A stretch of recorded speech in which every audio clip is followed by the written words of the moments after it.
नमस्कार, India news Madhya Pradesh Chhattisgarh में आप सभी का बहुत स्वागत है। आपके साथ मैं हूं दीपिका नेगी। चलिए सुपर फास्ट अंदाज में खबरों का रुख करते हैं।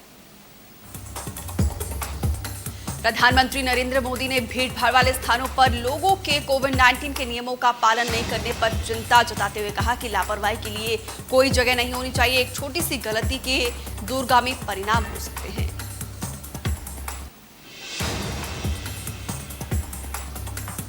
23 जुलाई से शुरू होने वाले आगामी टोक्यो ओलंपिक खेलों में जाने वाले एथलीट्स के प्रधानमंत्री नरेंद्र मोदी ने 13 जुलाई को शाम 5 बजे संवाद करेंगे।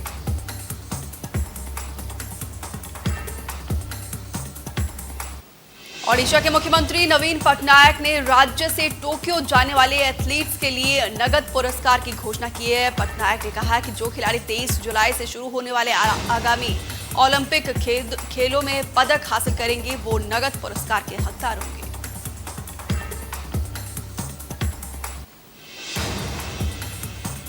मध्य प्रदेश में आगामी समय में होने वाली एक लोकसभा सीट और 3 विधानसभा सीटों पर उपचुनाव को लेकर कांग्रेस तैयारियों में जुट गई है।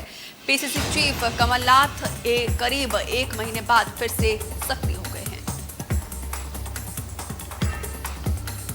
प्रदेश में खंडवा लोकसभा के अलावा पृथ्वीपुर, जोबट और रेगांव में विधानसभा सीट के लिए उपचुनाव होने हैं, जिसको लेकर कांग्रेस अब स्थानीय कार्यकर्ताओं के फीडबैक आधार पर टिकट देगी।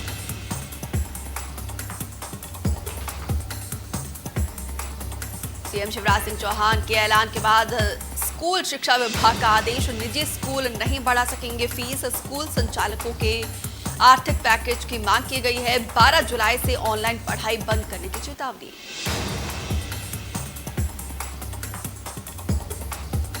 गृह मंत्री डॉक्टर नरोत्तम मिश्रा और जल संसाधन मंत्री तुलसी सिलावट सांसद शंकर लालवानी के निवास पहुंचे। गृह मंत्री नरोत्तम मिश्रा और मंत्री तुलसी सिलावट ने सांसद शंकर लालवानी की धर्मपत्नी के निधन पर श्रद्धांजलि अर्पित की।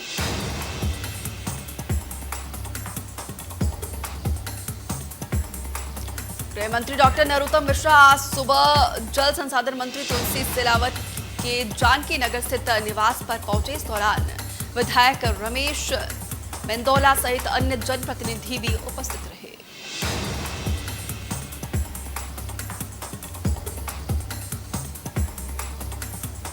प्रधानमंत्री नरेंद्र मोदी ने नए मंत्रियों को अपने पूर्ववर्तियों से मिलकर उनके अनुभवों से सीखने की सलाह दी है। उन्होंने नए मंत्रिपरिषद की बैठक में कहा कि अब इसका हिस्सा नहीं रहे मंत्रियों ने काफी योगदान दिया है, नए मंत्री उनसे सीख सकते हैं।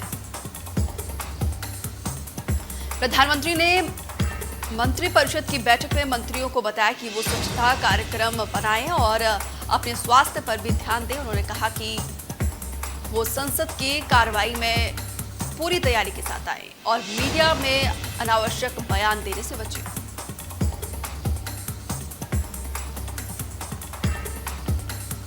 प्रधानमंत्री नरेंद्र मोदी की नई कैबिनेट के बड़े ऐलान, हेल्थ इमरजेंसी के लिए 23,000 करोड़, मंडियों के जरिए किसान को भी मिलेगा 1 लाख करोड़। केंद्र सरकार का बड़ा ऐलान, देश में नहीं बंद होगी मंडियां, मंडियों को दिया जाएगा और पैसा 1 लाख करोड़ मंडी के जरिए किसानों तक पहुंचाया जाएगा। किसानों को फायदा देने की लगातार हो रही कोशिश, कृषि मंडियों को और संसाधन दिए जाने को लेकर लिया गया फैसला। एपीएमसी मंडियों और मजबूत किया जाएगा।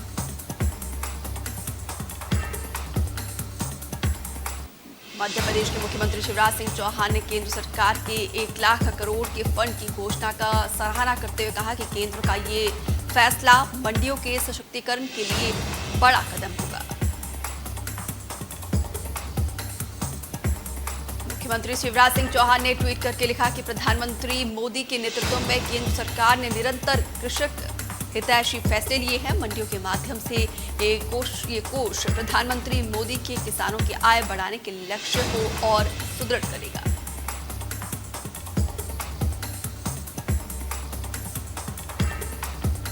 नए स्वास्थ्य मंत्री मनसुख मांडविया ने कहा कि कोरोना पैकेज का सही से हुआ इस्तेमाल, 15,000 करोड़ का होगा हेल्थ इमरजेंसी पैकेज। स्वास्थ्य मंत्री मनसुख मांडविया बोले, भविष्य में महामारी से निपटने के लिए 23,000 करोड़ का पैकेज, सभी 736 जिलों में कोविड केयर यूनिट बनाई जाएगी। मुख्यमंत्री शिवराज सिंह चौहान ने केंद्रीय कैबिनेट द्वारा कोरोना की तीसरी संभावित लहर को देखते हुए 23,000 करोड़ रुपए के स्वास्थ्य पैकेज की घोषणा की सराहना की।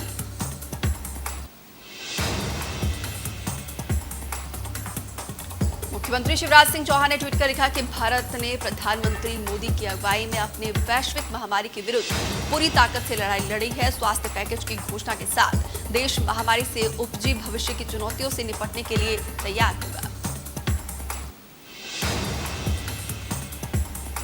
नए रेल मंत्री अश्विनी वैष्णव ने अपना कार्यभार संभालते ही मिनिस्टर ऑफिस में अधिकारियों और कर्मचारियों के काम करने का समय बदल दिया।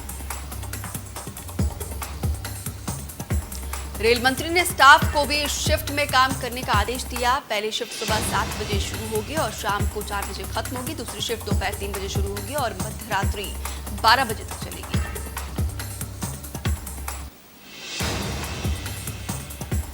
शिवसेना सांसद संजय राउत ने मंत्रिमंडल विस्तार को लेकर बीजेपी पर तंज कसा और कहा कि केंद्रीय मंत्रिमंडल में मानव संसाधन उपलब्ध कराने के लिए बीजेपी को शिवसेना और राष्ट्रवादी कांग्रेस पार्टी को धन्यवाद देना चाहिए। उन्होंने ये तंज मंत्रिमंडल में शामिल महाराष्ट्र के 3 नेताओं को लेकर कसा।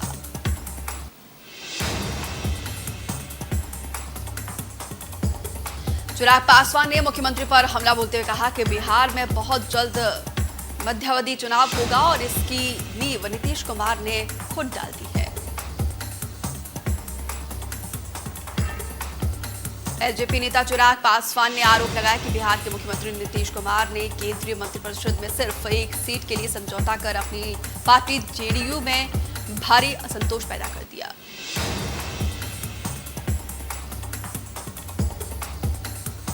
आंध्र प्रदेश के मुख्यमंत्री जगत मोहन रेड्डी की बहन वाईएस शर्मिला ने सक्रिय राजनीति में कदम रखते हुए आधिकारिक तौर पर राजनीतिक संगठन वाईएसआर तेलंगाना पार्टी गठित करी। शर्मिला ने कहा कि वाईएसआर तेलंगाना पार्टी का मुख्य एजेंडा कल्याण, आत्मसमृद्धि और गुणवत्ता जैसे मुद्दों पर आधारित होगा।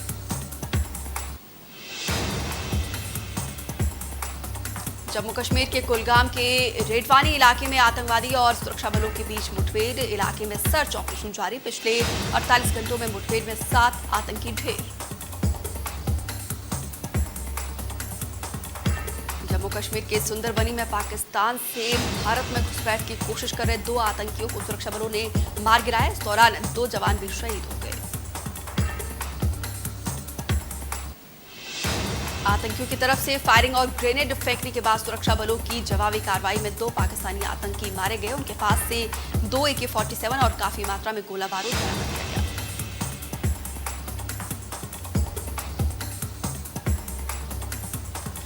सितंबर में होगी एमपी बोर्ड की विशेष परीक्षा। 10वीं और 12वीं के रिजल्ट से असंतुष्ट छात्र एग्जाम्स दे सकेंगे। 1 से 10 अगस्त के बीच होगा ऑनलाइन रजिस्ट्रेशन।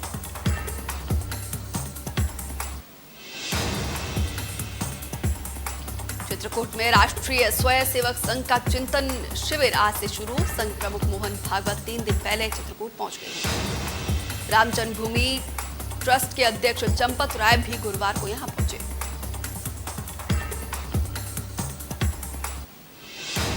मुख्य बैठकें आज से 12 जुलाई के बीच होगी। इस दौरान अनुसूचित जाति जनजाति वर्ग के अलावा देश की शिक्षा नीति पर चर्चा होगी।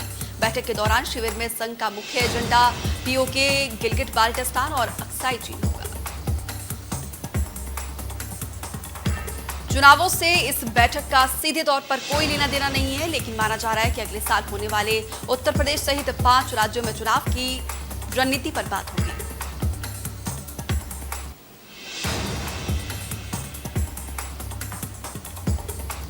ग्वालियर में पदस्थ पीडब्ल्यूडी के एसडीओ के घर ईओडब्ल्यू ने रेड मारी। आय से अधिक संपत्ति की शिकायत के बाद कार्रवाई की गई। कार्रवाई के दौरान करोड़ों की संपत्ति का हुआ खुलासा। जांच में करीब 20 करोड़ रुपए की संपत्ति का ब्यौरा मिला है, जिसमें 3,70,000 नकदी, 250 ग्राम सोना। इसके साथ ही भोपाल में फ्लैट, ग्वालियर में 2 मकान, खेती की जमीन के दस्तावेज मिले।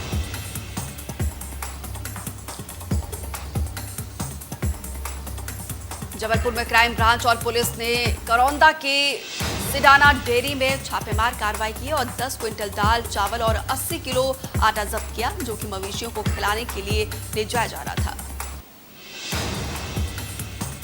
इसके साथ ही पुलिस ने खाद्यान्न को ले जा रहे ऑटो चालक को भी गिरफ्तार कर लिया और जानकारी के मुताबिक ऑटो चालक ने बड़ौदा स्थित आंगनबाड़ी से खाद्यान्न चुराया था। मामले से जुड़े 2 आरोपी फरार। नेपानगर की स्थानीय पंधार नदी में बाढ़ के पानी में फंसे 2 बच्चों की सफलतापूर्वक रेस्क्यू कर बाहर निकाला गया। इस दौरान सभी प्रशासनिक अधिकारी घटनास्थल पर मौजूद रहे। गोताखोरों की टीम ने रेस्क्यू कर बाढ़ के पानी में फंसे दोनों बच्चों को बाढ़ के पानी से बाहर निकाला। दोनों बच्चे नेपानगर के भवानी नगर के निवासी हैं।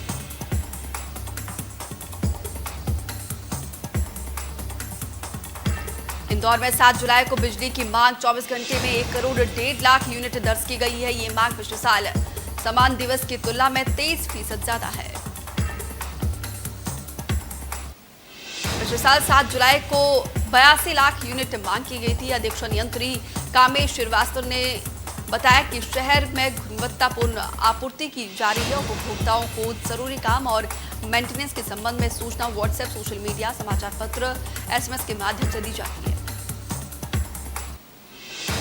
उपभोक्ता सेवाओं को हाईटेक करते हुए ऐप आधारित व्यवस्था लागू की गई है। इससे सेवा में लगने वाला समय घट रहा है और सेवाएं देने की विभिन्न चरणों की ऑनलाइन मॉनिटरिंग की जा रही है। उपभोक्ता सेवा सुविधा के लिए ऐप बनाकर ऑनलाइन ट्रेनिंग की गई।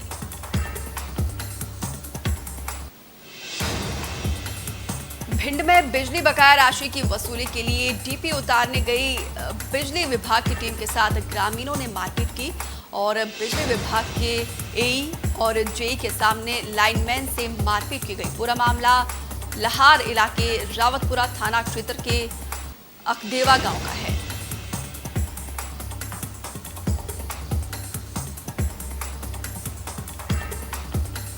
उमरिया जिले के मानपुर में शराब के ठेकेदारों द्वारा गांव-गांव और एक जिले में दूसरे जिले में अवैध रूप से शराब की बिक्री की जा रही है। पुलिस ने मामले की गंभीरता लेते हुए बड़ी कार्रवाई की। पुलिस ने मानपुर से शहडोल जिले के ब्यौहारी गांव में अवैध रूप से शराब की बिक्री की जाने वाले 3 युवक को अवैध शराब सहित गिरफ्तार कर लिया। वहीं एक आरोपी मौके से फरार हो गया।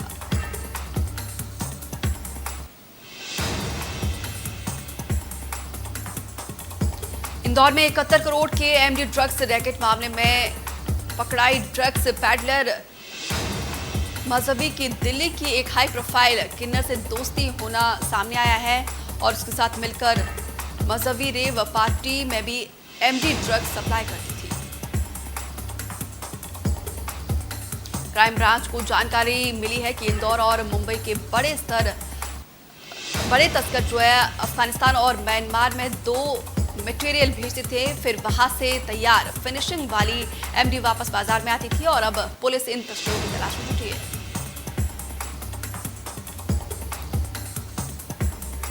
केरल में कोरोना वायरस के बाद जीका वायरस ने दस्तक दी है। यहां पर गर्भवती महिला में जीका वायरस की पुष्टि हुई है। 13 अन्य संदिग्ध लोगों के सैंपल पुणे के नेशनल इंस्टीट्यूट ऑफ वायरोलॉजी में भेजा गया। राज्य में 24 वर्षीय गर्भवती महिला में मच्छर से फैलने वाली बीमारी जीका वायरस के पहले मामले का पता चला है। स्वास्थ्य मंत्री का कहना है कि तिरुवनंतपुरम से भेजे गए 19 सैंपल में से डॉक्टर सहित 13 स्वास्थ्य कर्मियों के जीका से संक्रमित होने की आशंका है।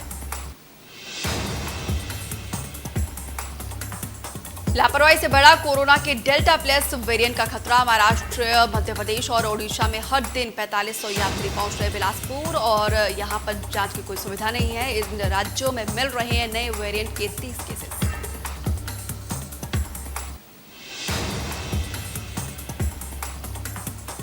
देश में अब तक कोविड वैक्सीनेशन की 36 करोड़ 89,91,222 डोज लग चुकी है। पिछले 24 घंटे में 40,23,173 लोगों को वैक्सीनेट किया गया।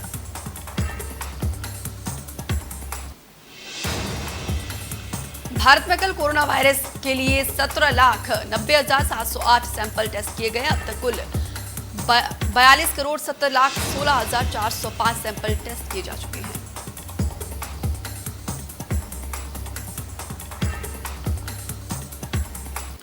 देश में कोरोना मामलों की लगातार गिरावट दर्ज की जा रही है। 24 घंटे में 34,000 से ज्यादा नए केस सामने आए। 468 मरीजों की मौत हुई है। दूसरी लहर के बीच अब देश में एक्टिव केसेस 4 लाख से ज्यादा हो गए। कोरोना मरीजों के ठीक होने की रिकवरी रेट में बढ़त देखी गई है। 24 घंटे में 35,000 मरीज रिकवर हुए। दिल्ली में 24 घंटे में कोरोना के 93 नए केसेस सामने आए हैं। इस दौरान 101 मरीज ठीक हुए हैं। 3 मरीजों ने जान गंवाई है। मुंबई में आज 540 नए केसेस सामने आए। 628 लोगों को डिस्चार्ज किया गया। 13 मरीजों ने जान गंवाई। उत्तराखंड में आज 64 मामले सामने आए। 120 मरीज स्वस्थ हुए हैं। 2 मरीजों की मौत हुई है। बिहार में 24 घंटे में 115 नए केसेस सामने आए। 115 लोग कोरोना से ठीक हुए हैं। आंध्र प्रदेश में 24 घंटे में 2,982 मामले सामने आए। 3,461 ठीक हुए हैं। 27 मरीजों की मौत हुई। मणिपुर में 24 घंटे में 839 नए केसेस सामने आए हैं। इस दौरान 634 मरीज को डिस्चार्ज किया गया। 12 मरीजों की मौत हुई है।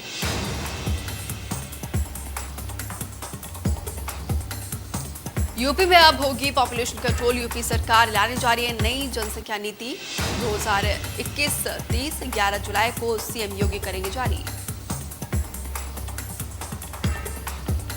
करीब 15 दिन से निष्क्रिय हुआ मानसून दोबारा एक्टिव हुआ है। मानसून विभाग ने बंगाल की खाड़ी से चलने वाली मानसूनी हवा के गुरुवार से धीरे धीरे देश के पूर्वी इलाके के कुछ हिस्से में पहुंचने का अनुमान जताया है। इससे मध्य प्रदेश, छत्तीसगढ़ और महाराष्ट्र में हल्की से तेज बारिश होने की संभावना है। इस वजह से मध्य प्रदेश और छत्तीसगढ़ में अलर्ट जारी किया गया है। मध्य प्रदेश और मुंबई के कुछ हिस्सों में गुरुवार को बारिश हुई। भारत मौसम विज्ञान विभाग ने 10 जुलाई से दिल्ली और पड़ोसी राज्यों में मानसून के आगे बढ़ने की संभावना जताई है। आईएमडी ने कहा है कि आज से उत्तर पश्चिम भारत में व्यापक वर्षा होने की संभावना है।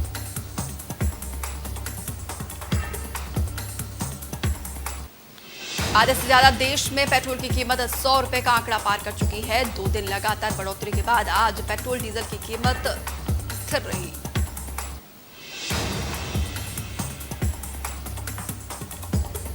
दिल्ली में पेट्रोल की कीमत 100 रुपए 56 पैसे प्रति लीटर और मुंबई में 106 रुपए 59 पैसे प्रति लीटर। दिल्ली में डीजल की कीमत 89 रुपए 82 पैसे और मुंबई में 97 रुपए 18 पैसे।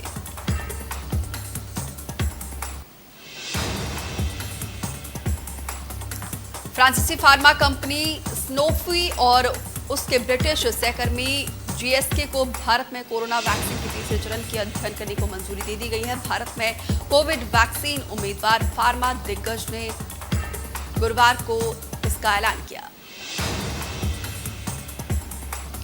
डबल ब्लाइंड चरण 3 के अध्ययन में 18 साल की उम्र में 35,000 से अधिक स्वयंसेवक शामिल हुए। ट्रायल का मुख्य उद्देश्य कोरोना संक्रमण को रोकने के साथ साथ गंभीर बीमारी और स्पेसिफिक मुख्य संक्रमण का कम करना है। दिल्ली हाईकोर्ट ने ट्विटर कंपनी को नई आईडी नियमों का पालन करने को लेकर अमेरिका में शपथ पत्र दायर करने के लिए 2 हफ्ते का समय दिया है। हाईकोर्ट ने साफ कह दिया है कि माइक्रो ब्लॉगिंग साइट को नियम के खिलाफ किसी तरह की सुरक्षा प्रदान नहीं कर रहा है। हाईकोर्ट ने कहा कि केंद्र सरकार नए आईडी नियमों के किसी भी उल्लंघन की स्थिति में ट्विटर के खिलाफ कार्रवाई करने के लिए स्वतंत्र है। मामले की अगली सुनवाई 28 जुलाई को होगी। इंडिया के खिलाफ लिमिटेड ओवर सीरीज पहले श्रीलंका क्रिकेट बोर्ड एक और बदलाव करने जा रहा है। भारत के खिलाफ सीरीज के लिए कुशाल परेरा को कप्तानी से हटाया जाएगा। कुशाल परेरा के स्थान पर टीम की कमान ऑलराउंडर दासुना शनाका को मिल सकती है।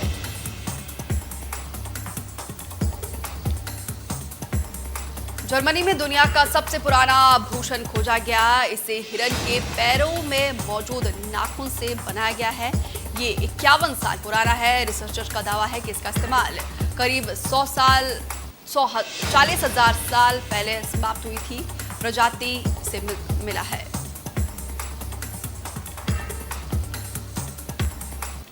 चंडीगढ़ में एक कारोबारी ने बॉलीवुड एक्टर सलमान खान, उनकी बहन अलवीरा खान अग्निहोत्री और उनकी कंपनी बीइंग ह्यूमन सीईओ और बाकी अधिकारी के खिलाफ पुलिस में शिकायत दर्ज की है। कारोबारी ने 3 करोड़ रुपए की धोखाधड़ी करने का आरोप लगाया है और शिकायत में कहा गया है कि बीइंग ह्यूमन कंपनी ने मनीमाजरा में उनसे 3 करोड़ रुपए की लागत से शोरूम खुलवाया था। बाद में उनको सामान नहीं भेजा गया और कंपनी की वेबसाइट भी लंबे समय से बंद पड़ी है।